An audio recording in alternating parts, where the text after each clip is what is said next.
যোৰহাটৰ দৰে এটা ঐতিহ্যমণ্ডিত ঠাইত সাম্প্ৰদায়িক শক্তি উত্থান হোৱাটোই জাতিৰ বাবে এটা কলংকিত অধ্যায়।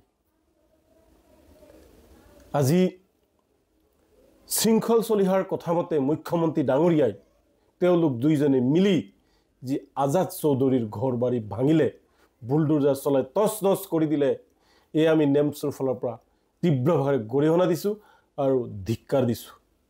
আজি মুছলমানসকলক বিজেপি চৰকাৰখনে চৌদিশে আগৰি ধৰিছে, ধৰি ধৰি গিলিব বিচাৰিছে।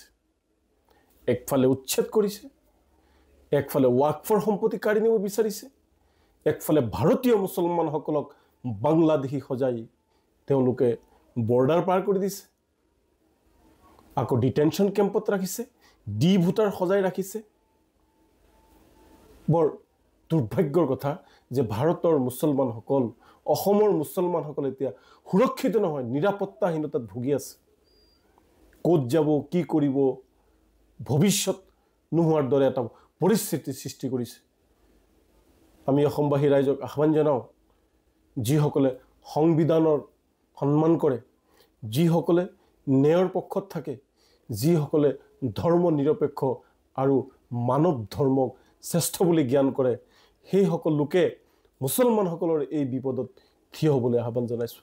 আপোনালোকে চাওক যে মানুহৰ যিসকলৰ ঘৰ উচ্ছেদ কৰা হ'ল, আজাদ চৌধুৰীৰ ঘৰ উচ্ছেদ কৰা হ'ল, আজাদ চৌধুৰীৰ পৰিয়ালে কান্দি আছে, বৃদ্ধই কান্দিছে, শিশুই কান্দিছে, আৰু কোনোবাই এইফালে ফটকা ফুটাই আছে, আতচবাজি ফুটাই নাচি আছে, কোনোবাই মতলীয়া হৈ আছে।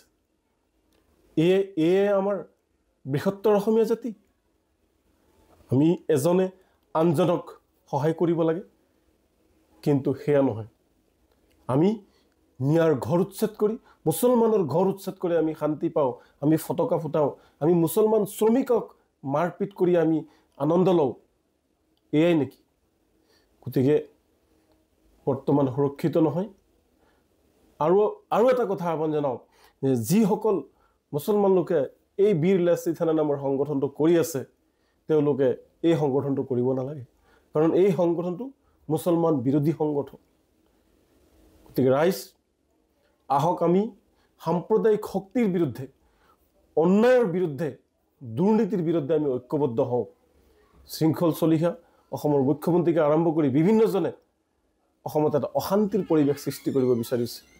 গতিকে এই অশান্তিৰ বিৰুদ্ধে আমি ঐক্যবদ্ধ হৈ আমি মাত মাতিব লাগিব।